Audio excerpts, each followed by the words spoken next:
when you watch these things live, for instance, these two guys are exceptional. When you watch it live, the 10 minutes flies because I think the sense of anticipation of what's going to happen makes time go much faster.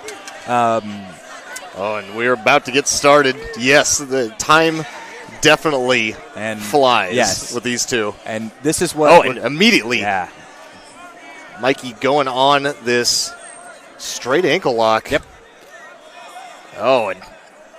And not able to quite get it. And I have to say, it is going to be very tough to get a straight ankle to finish on one of the Miyao brothers. They have rubber feet, and they don't care how far they've been, seemingly. Look at Andy, as you can see, just no cares were given on this day. Right. But let's explain why this is happening. Because, there we go. Why did Musumeci attack a foot when he knows that he didn't, A, score an advantage, and B, he probably won't finish that? Well, when you double guard pull, you have 20 seconds, and they stand you back up and they give you a penalty. But by attacking the foot, you buy yourself time. So you can attack the foot and leg pummel and then look to invert in both of these guys' cases.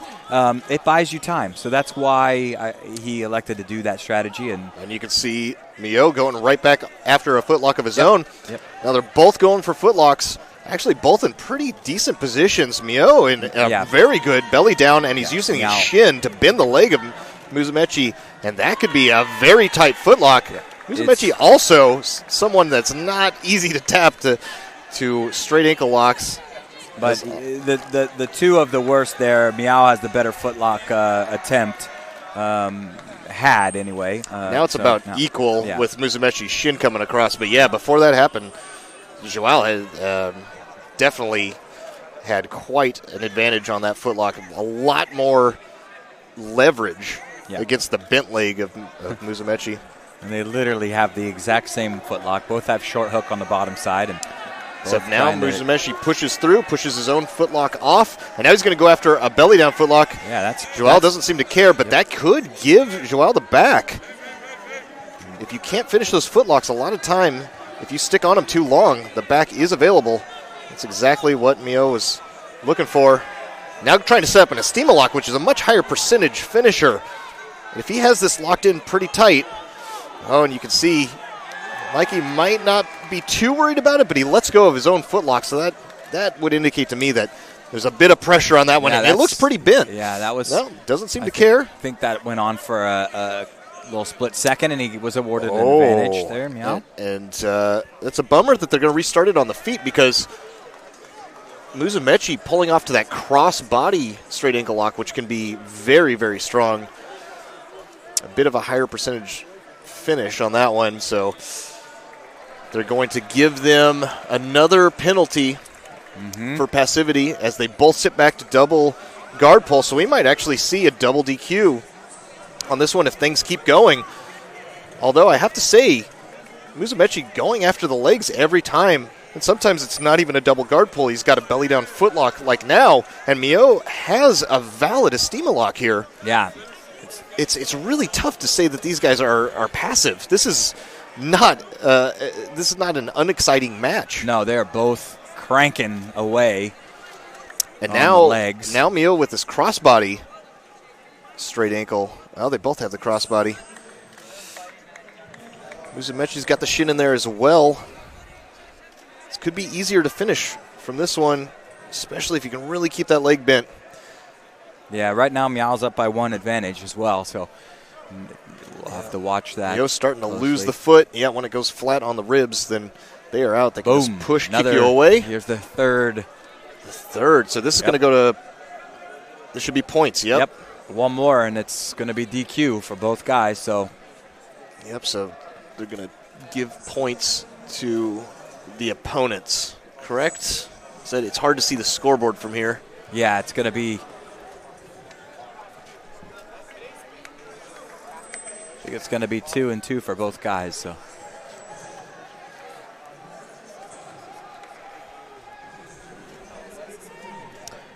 it looks like there's a little bit of discussion going on for this one. Absolutely something that none of us want to see. We don't want to see a double DQ in the finals of the Nogi Worlds. But them's the rules. So the only unfortunate thing about that is I'm pretty sure both competitors would rather get a double DQ than lose. It's right? Quite Than concede possible. a victory. So, and for sure, both of these jiu-jitsu practitioners known for their ridiculous guards. Yep. So whoever gets on top arguably has a huge disadvantage. So who's going to be first to take that huge disadvantage? Yep. It's like a game of chicken. Yeah, and I think where Musumeci has beaten Joao in the past is because he scored first, and then he was able to maintain that lead. Here, Joao comes to the top. And being someone personally that's a huge fan of the ever-evolving footlock game in jiu-jitsu, watching all these pretty decent footlock attempts, I mean, some of them are not valid, but some of them are definitely valid. And seeing this and seeing all of the negative points and advantage that are going against these two, it's a little heartbreaking. Well, yeah, and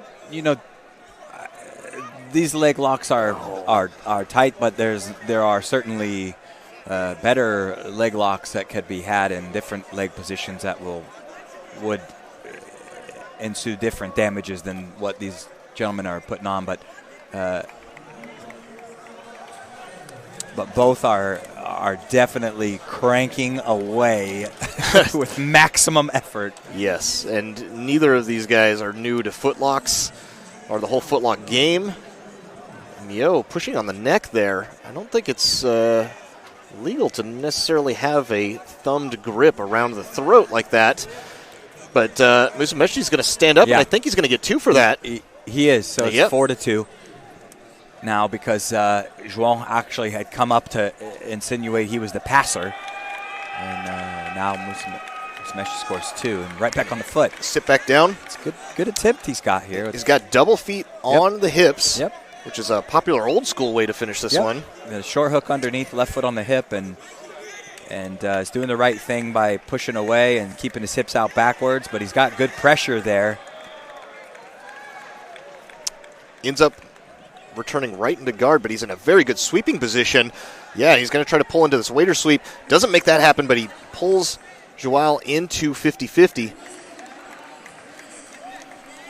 And that should even up the score if I am correct.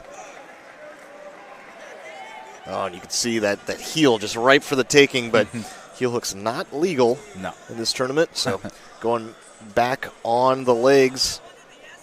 And Musumeci going to get on top now. That should yield him 2 points. Yep. So back to the lead for Musumeci. Yep, 6-4. Joao Miyao has 4 advantages, and Musumeci has 3. And Miyao's starting to get a little bit of space. He's got this crossbody because it's the 50-50. He's using that right leg to make a little bit of space, bend the leg of Musumeci a bit more, which can add to pressure for that ankle lock. But as said earlier, Nice knee bar here coming. If Yep. you can. Musumeci keeps going to the back. Yep. You can stuff that foot. Oh, this is like the Erberth Yep. knee bar toe hold Yep. conundrum. Mm-hmm. Musumeci going after that far leg, and that far leg control is what solidifies it, because you can either switch it into the toe hold, or if they turn to avoid that, then they throw themselves right into a knee bar. Yeah, I guess try to, It's a choose your own adventure of broken legs. Yeah, So, trying to stuff that foot underneath his other leg. Miyao trying for this belly down footlock, but that Musumeci's leg is very extended and it's off to the side. It's going to be tough to finish from there. Musumeci diving underneath, tying up the far leg of Miyao. He's going to scoot him back in bounds and look to stand up to get his points.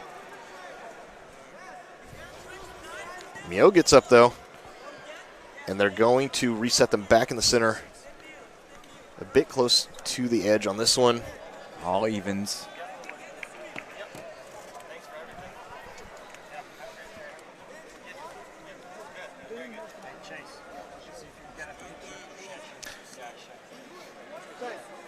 All right, start them back in the same position, which is key, because if they were to start them back standing up or so, like that's when Musumeci loses this whole teeter-totter advantage, where it's easy to sweep, come up on top, and get a quick 2 points, and then always be either in the lead or tied up, which is not a bad place to be as time's winding down and you're looking to win on points victory.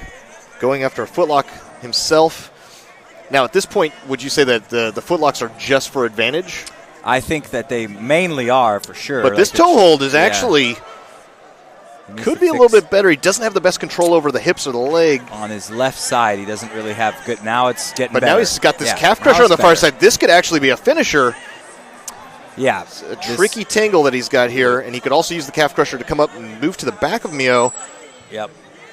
Definitely is putting a lot of pressure. The bottom leg could have wrapped around the hip a little bit, but now he's trying to get back underneath there. Trying to come up with this one. And Mikey's going to get an advantage for that. Trying to also come up. His leg is not in a great position there in 50-50. Trying to stand in. Mikey is going to come up on this one. That should give him sweet points again. See Mikey looking at the scoreboard. Yeah, there's not much time now. It's dwindling down here. Not very solidified in the position, though. Miyao tries to get up. And it looks like he tries to run out of bounds, but it's hard to say whether he was trying to run out or if he actually got off balance on that 1 foot. Yep. 1 minute left, and Joao's down by 2 right now. Yep, So 8 and to Mikey 6. wants to get this one underway. He is in the lead, and this could be another victory for Mikey. Yeah, he really has the tactics here to beat Joao. He's done it. It really now, is that right? I think this would be the second time, right? Or is this the third? This might be the third. Wow. Yeah. Yep, and stands up again. He's going to get an advantage for that. So now if he can just keep from being swept, then he'll be up on points. But even if he gets swept, he might be up on advantage. It's hard to see the scoreboard from here. Yeah, he is. He's up by an advantage. Not a lot of time left. Nope. So here he gets swept, and he's also going after another footlock. And in not a bad sweeping position himself, as Miyao dives after a toe hold to try to get something going, but it's not looking so great for him at this point. Not a lot of time. And Mike is going to move to the back on this one. Nice. And he gets an advantage for it. Being up on points, content to just stay on top. And he does it. Wow. Mikey Musumeci. Really does seem to have the anti-game to the Miyaos. And he seems to be doing it. I think this is the third time. But just seems very calm, cool, collected. Yes, very composed. Yeah, and for smart. Someone who has not been a black belt for very long, really it's intelligent. crazy to see. Yeah, very intelligent contest right there. I'm sure some of that is